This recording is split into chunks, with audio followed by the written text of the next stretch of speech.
All right, we're doing a little yoga for insomnia here. And the point being, the Ayurvedists would call it Dasha Chalana, and it's a simple movement of the joints of your body with a little awareness before you're going to sleep at night. And it's not one of those things that you can quickly do, we'll say, although there can be some immediate results, but it's more about the basis of setting it up a couple of times consistently and regularly, either every week or every month or something that you can commit to, right? And so as it starts, is you just stand to notice how you're feeling and where your parts are. And by that, I mean, where is your head in relation to your shoulders and ribs? Where are your shoulders and ribs and kind of arm bones in relation to your pelvis? Where is your pelvis in relation to knees, your knees in relation to feet? So right here at the end of my work day, my head is forward of my shoulders are rounded kind of in front of my ribs are slightly in front of my pelvis, my knees are a little locked back, and the weight is more over the fronts of my toes, and I don't have a lot of weight in my heels. So I want to just notice those things without the judgment of what that might mean. That's just a data point in time that says this is where I am, so that once I finish this Dasha Chalana routine, then this other point, I can start comparing those two. But if I just do the routine and get here, I don't know necessarily what's changed other than I feel a little bit different. So when we get to the end, I can say with certainty, these body parts feel different in relation to one another.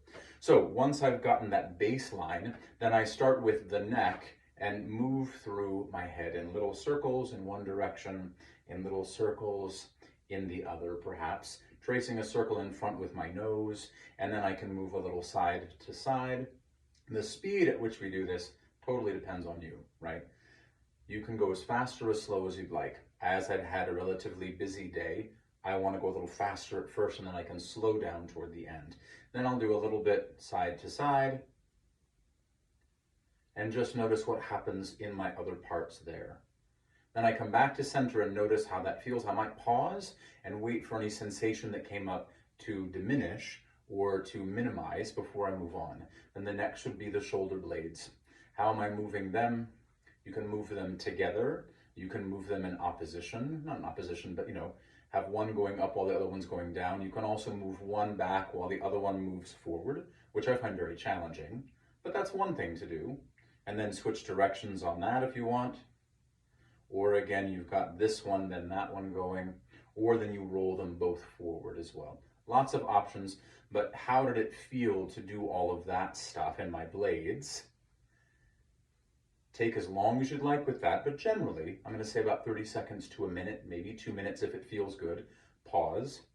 What sensations arose in the shoulders? Are they talking to you? And can we just wait until that diminishes and go, okay, now they feel a little better. Then we'll interlace the hands in front, point fingers up, and start doing little figure eights, infinity signs with our wrists. Notice if there's any clicking or clacking in the wrist joints or the fingers. The elbows are moving as well in that, which is kind of fun. And then we pause, switch the interlace of the fingers, and then take that circle the other direction. And if you forgot, it doesn't really matter because you could do both directions. Where let's say the figure eight starts toward me first, and then I would pause and then take the next figure eight away from me. So you've done both of those directions in the wrists and the elbows. And maybe the fingers too, and then again we release that, 30 seconds to a minute. Check out how that feels, wait for those sensations to fade, and then step the feet a little wide, and the arms are going to start swinging a little bit. So now we're doing the shoulders, the elbows, but also the rib cage, moving it around. Easy peasy. You might get more action in your hips. If you're lifting a heel, it'll make it look bigger, but you're doing that more from your pelvis than if your feet stay relatively steady and you keep this circle upstairs. Easy peasy. If your shoulders hurt by taking them this high, then hey, shocker, don't take them that high. But you can certainly take them higher if you want, and let the momentum of that move you into the rotation. And then again, we come back to center, and I know shocker of shockers, pause, let your body absorb what you just did. It may not take an awful lot of time for whatever those sensations are in your arms and your rib cage and your neck and shoulders to subside. And then you'd sink a little bit. I'm going to turn to the side so you can see my spine in this. It's a little cow and cat pose. And so you might serpentine it, where you start from your tailbone and roll to the back of your head, or you can move more from the middle here. But the intent is, as you roll back, you want it to happen from your belly button so you feel this lower back stretch. And as you move the other way, you want it from your upper back or your sternum. So your upper back gets motion, your lower back gets motion. Upper back gets motion, lower back. And you can let your neck move along here too if you want.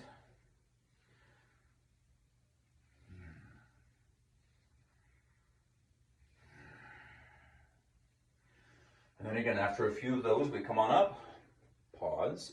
How does my spine feel? When have I worked through or let my body work through itself, how it felt from that motion? And then as we got those feet wide, the next one is to move the pelvis in that same figure 8 that you moved your hands when you were doing that wrist action. So do you start the figure 8 by going forward? And just check out, it might feel a little wonky at first. You might have to make it a little bit smaller. And then from there, pause and start the next one going back. One of those will feel natural and one of those will feel terrible, but try them both and adjust it to where it feels okay. How is my pelvis moving on top of my femurs?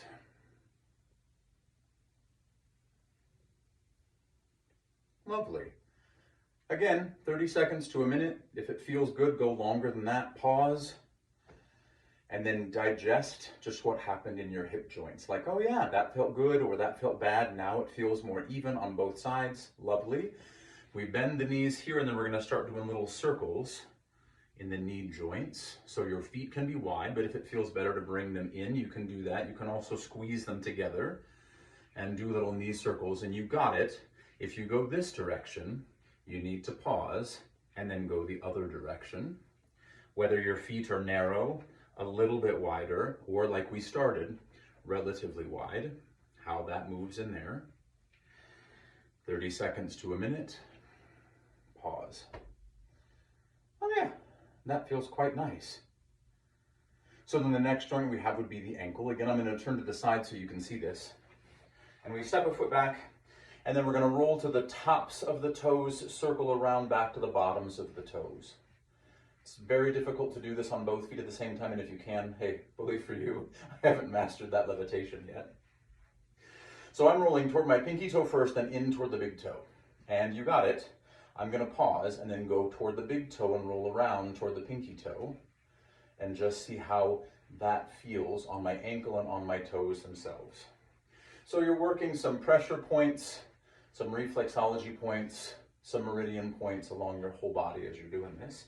If you jive with that stuff, pause, switch sides. So again, I went from big toe toward pinky toe, so I'm going to start that way, coming to the tops of the toes and then rolling toward the bottoms of the toes as well. And my whole leg is doing that action.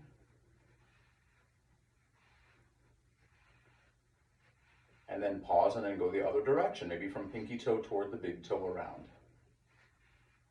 Not all that challenging. Not all that crazy.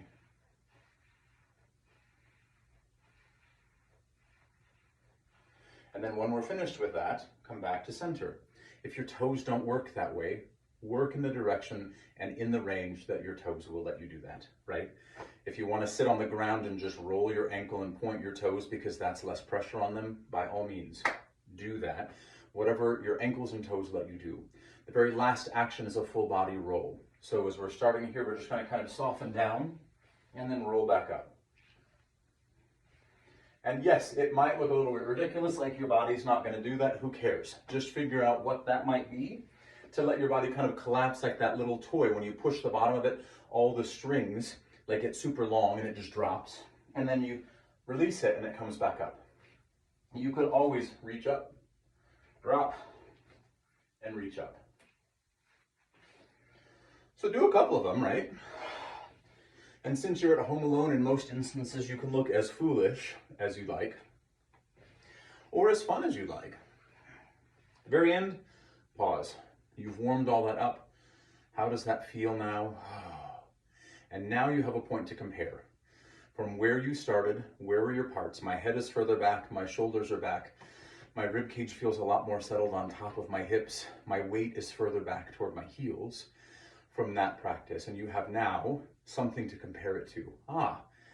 Maybe that's why I feel better, because I feel like my joints might be a little bit more stacked and stable, and I might feel more clarity of mind to then head to a yoga practice in bed, legs up the wall, any sort of hip opener like that, anything that will just get us to quiet our minds before we try to go to bed. So let me know what you think, and I can't wait to hear from you.